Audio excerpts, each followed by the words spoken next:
Isang kasal na nagsimula sa isang kasunduan, pero paano kung ang puso ay hindi marunong sumunod sa kontrata? Nang matuklasan ni Belle ang pagtataksil ng kanyang kasintahan, hindi niya inasahang ang lalaki mag-aalok ng kasal sa kanya ay walang iba, kundi ang misteryosong bilyoner na tiyuhin nito, Damian Villarreal.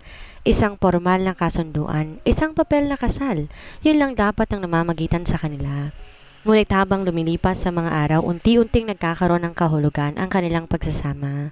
Sa likod ng malamig na maskara ni Damian, natuklasan ni Belle ang lalaking may malalim na sugat sa puso. Sa kabila ng kanyang sariling pangamba, hindi niya napigilang mahulog sa isang lalaking hindi naman dapat mahalin.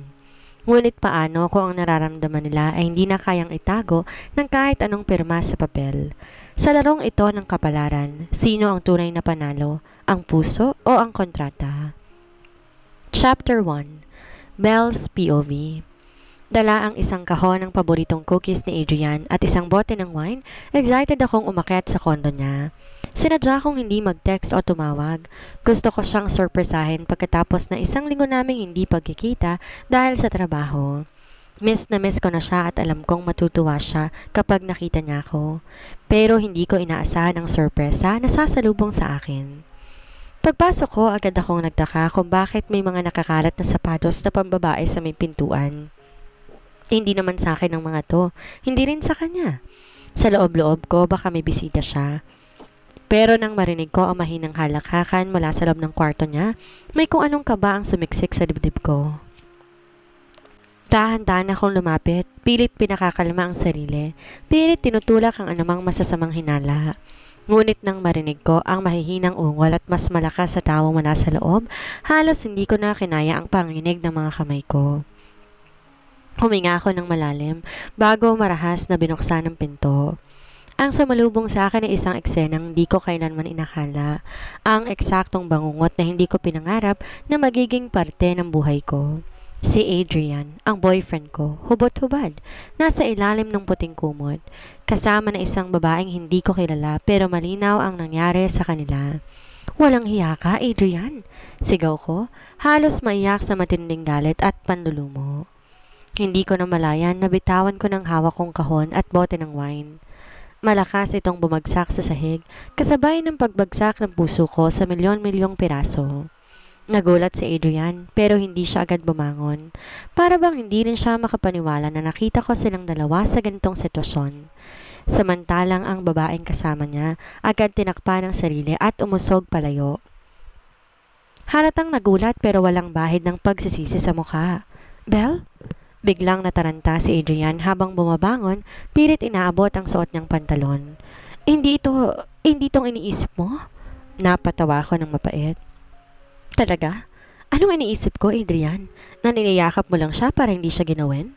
Nabibigyan mo siya ng kama kasi nahihirapan siyang matulog sa sahig. May prayer meeting ba kayong dalawa at dito mismo sa kondo mo? Tangina, wag mo akong gawing tanga. Napakuyom ako ng kamao habang tinitingnan siya.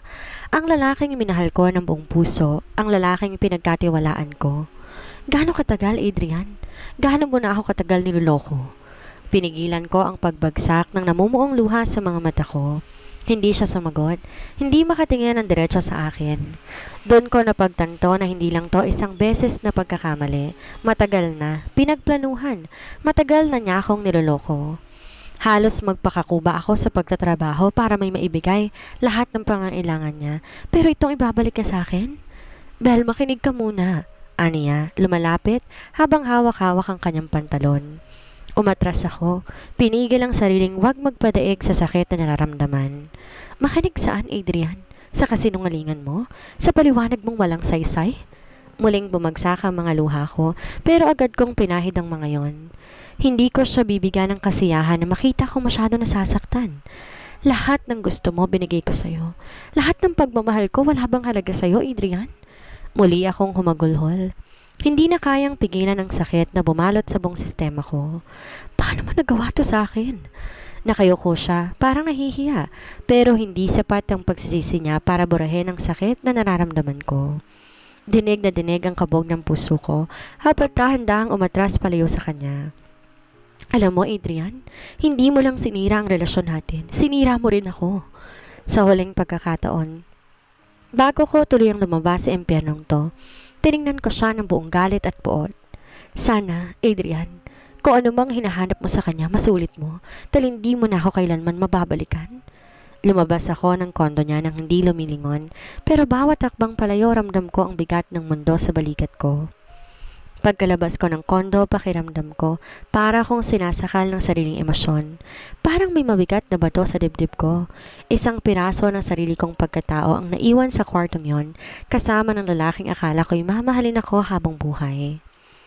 Habang naglalakad sa mahabang hallway ng building, naramdaman ko ang biglang pagbilis ng hakbang sa likuran ko. Bel, sandali! Tang-ina siya na naman. Hindi ko tinigil ang paglalakad. Hindi ko kayang marinig ang kahit anong paliwanag niya. Ano pa bang masasabi niya na hindi niya sinasadyang ipasok ang sarili niya sa pagitan ng hita ng ibang babae?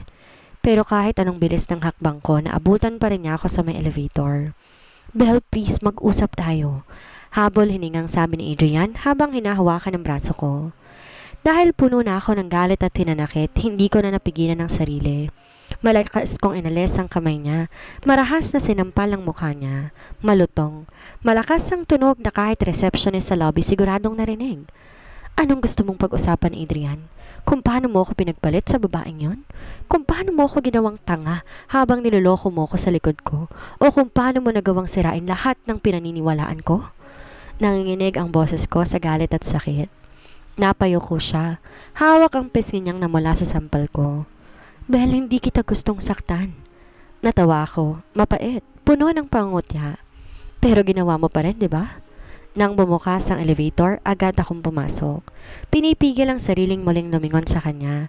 Pero bago sumara ang pinto, narinig ko pa ang mahinang bulong niya. Mahal kita, Bel. Para bang sinaksak ako sa dibdib. Ilang taon kong hinintay na marinig ang mga salitang yon mula sa kanya, pero ngayon, wala na silang halaga. Napasandal ako sa malamig na pader ng elevator. Pilit nilulunok ang bumababad na sakit sa lalamunan ko. Hindi ko dapat iniiyakan ng isang lalaking hindi marunong makontento, pero ang puso ko hindi ganon kadaling utusan. Paglabas ko ng building, malamig ang hangin ng gabi, pero tila ba nasusunog pa rin ang loob ko sa puot at tinanakit. Ang tanga ko, sobra akong naniwala sa kanya. Pumasok ako sa kotse ko pero imbes na magmaneho pa uwi, binagsak ko ang noo ko sa manibela. Hindi ko na napigilan ang pagluha. Sinasakal ako ng realidad. Sinasaksak ako ng katotohanan. Iniwan ako ni Adrian sa paraang pinakamasakit. Hindi ko alam kung saan ako nagkulang. Hindi ko alam kung paano ako magsisimula ulit. Hindi ko alam kung ilang minuto akong naratiling nakasubsob sa manibela, pero ramdam ko ang bigat ng bawat patak ng luha ko. Ang tahimik na loob ng sasakyan ko ay parang echo chamber ng sakit. Parang bawat hikbi ko mas lumalakas, paulit-ulit, habang tinutunaw ang lakas na pilit kong pinanghahawakan. Ang tanga ko. Paulit-ulit pumapasok sa isip ko ang eksenang nasaksihan ko. Si Adrian, nakahiga sa kama. Si Adrian may ibang babaeng yakap at masayang tumatawa. Si Adrian nakatingin sa akin na parang siya ang biktima. Si Adrian na sinabi sa akin mahal niya raw ako. Ilang taon kong binuo ang relasyon namin. Ilang beses ako naghintay sa kanya tuwing late siyang dumadating mula sa trabaho. Ilang gabi akong natulog ng mag-isa dahil mas inuuna niya ang mga meetings niya at ilang beses ko siyang inintindi. Sinasabi sa sarili kong mahal niya ako kahit di niya madalas ipakita at iparamdam. Tapos ganito lang? Ganito lang niya ako papalitan? Nang bumangon ako mula sa manibela, nakita ko ang reflection ko sa rearview mirror. Namamaga ang mga mata ko, namumula ang ilong ko at parang wala nang natitirang sigla sa mukha ko. Hindi ito ang itsura ng Belle na masaya at puno ng pangarap. Ito ang itsura ng Belle na nilamon ng sakit na isang lalaking hindi marunong makontento at isang manloloko. Huminga ako ng malalim, pilit pinatuyo ang mga luha ko gamit ang manggas ng suot kong blazer. Hindi ko hahayaang tuluyang basagin ni Adrian ang natitirang pride ko. Uuwi na lang ako, kailangan ko ng pahinga. Nagsimula akong magmaneho pabalik sa kondo ko, pero habang binabaybay ko ang lansangan, napagtanto kong hindi ko kayang umuwi. Doon ako dati tinatawagan ni Adrian. Doon ko siya hinihintay.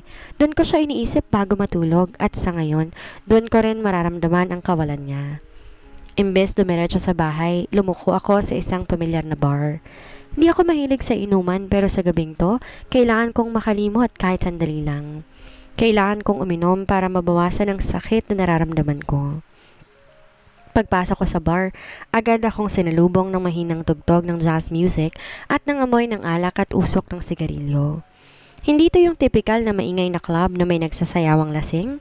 Ito yung klase ng bar kung saan pumupunta ang mga taong gustong magpakalunod sa sarili nilang mundo.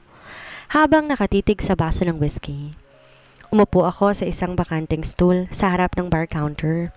Ilang segundo lumapit sa akin ang bartender, isang lalaking nasa late 30s, may rough na mukha at malamlam ang tingin. "Anong sayo, miss?" tanong niya.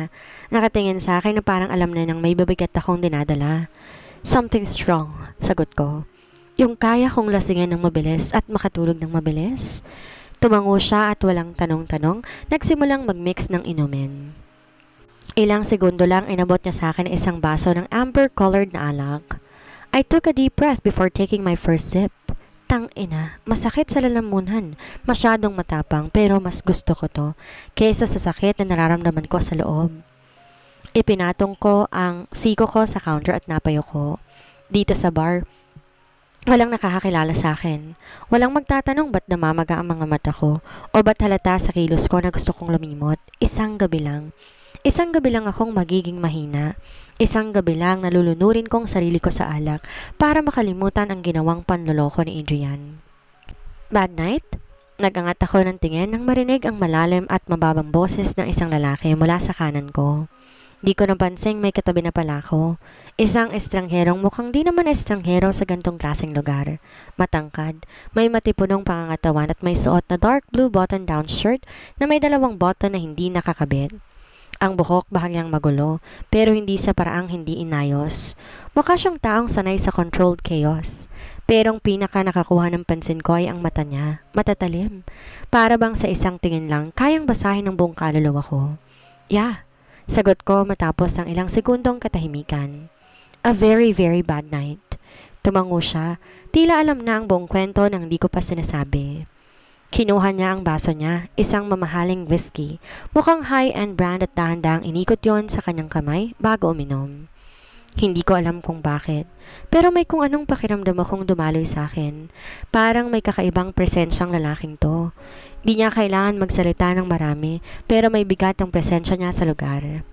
"Hindi kita bibigyan ng cliché na advice na move on or you deserve better," aniya matapos ng isang minutong katahimikan. Pero isang bagay ang masasabi ko, huwag mong hayaang matalo ka ng sakit dulot ng isang lalaking hindi marunong makakita ng tunay na halaga mo. Know your worth. Napangiti ako, mapait, pero may konting bahid ng pagkapresko. "Sino ka ba? Life coach?" Biro ko sabay inom na natitirang laman ng baso ko. Umangat ang sulok ng labi niya. "Hindi, pero maraming taon na akong nakakakita ng mga babaeng tulad mo dito sa bar na to." Ibig sabihin, marami ng babaeng iniwan at niloko sa buhay mo? Ngumisi ako. Mas lumalim ang ngiti niya pero hindi siya agad sumagot. Imbes pinatong niyang isang kamay sa ibabaw ng bar, marahang ginuhit ang rim ng baso niya gamit ang daliri.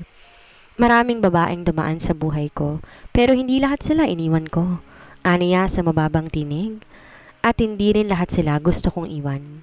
May kung anong kilabot na gumapang sa likod ko sa paraan ng pagkasabi niya noon.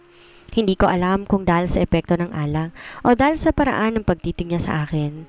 Pero parang bigla akong nahila sa isang mundong hindi ko pa naiintindihan. "Sino ka nga ba ulit?" tanong ko. Medyo mas mahinang boses. Bumuntong hininga siya at saka tumingin sa akin ng diretsyo. "Damian," sagot niya. "Damian Villarreal."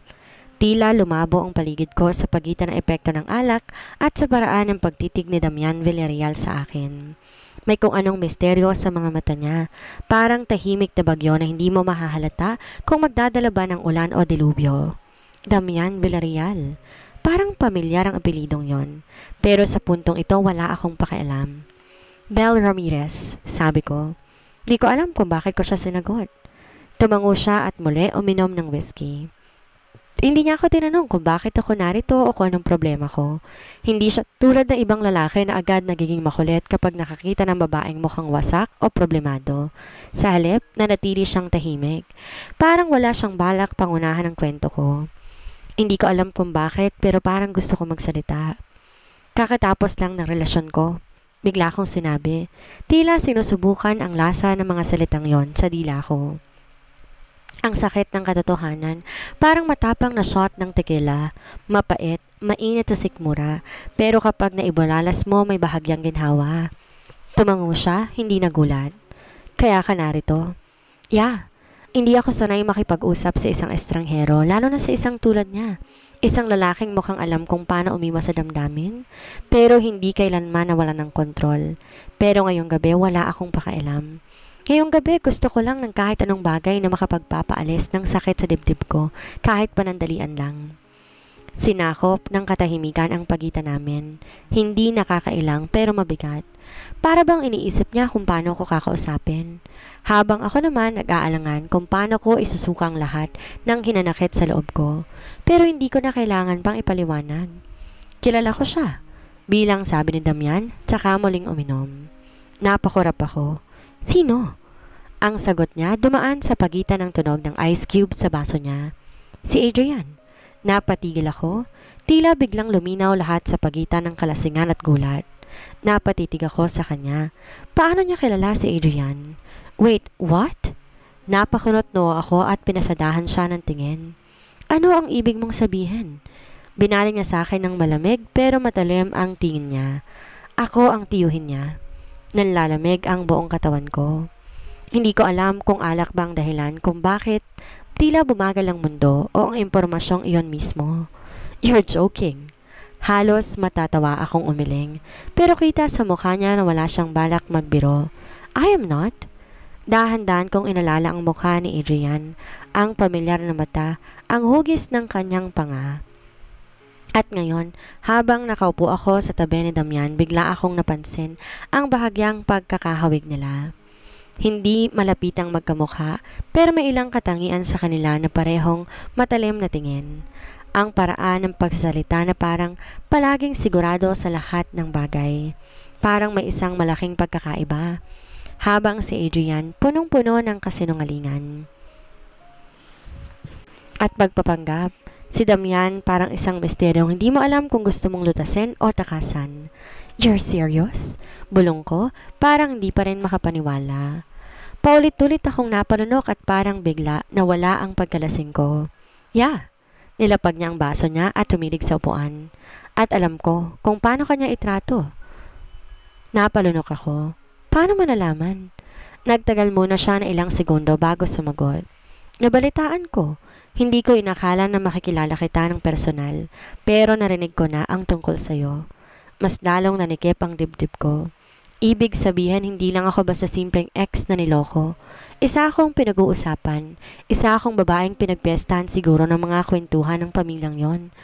Mas lalong kumulo ang dugo ko nang sumagi sa isipan ko si Adrian. Well, pilit akong ngumiti, pilit pinapawi ang sakit. Mukhang alam mo na ang ending ng kwento ko. Hindi siya sumagot agad. Sa halip, tiningnan niya ako na para bang pinag-aaralan niya kung paano ako gumuguho sa harapan niya. Tingin mo ba tapos ng kwento mo? Tanong niya pagkatapos na ilang saglit. Nagulat ako sa tanong niya. I mean, yeah. Sinalsal ko ang baso kung wala ng laman. Niloko ko ng boyfriend ko. Nakita ko siyang may iba. Tapos na. Pinagpalit niya ako sa babaeng kulang sa ligo. Basta tapos na kami ng lalaking yon. Pero hindi siya mukhang kumbinsido. Then, just as I was about to change the topic, Damian said something that would change everything. Then what if I give you a new story?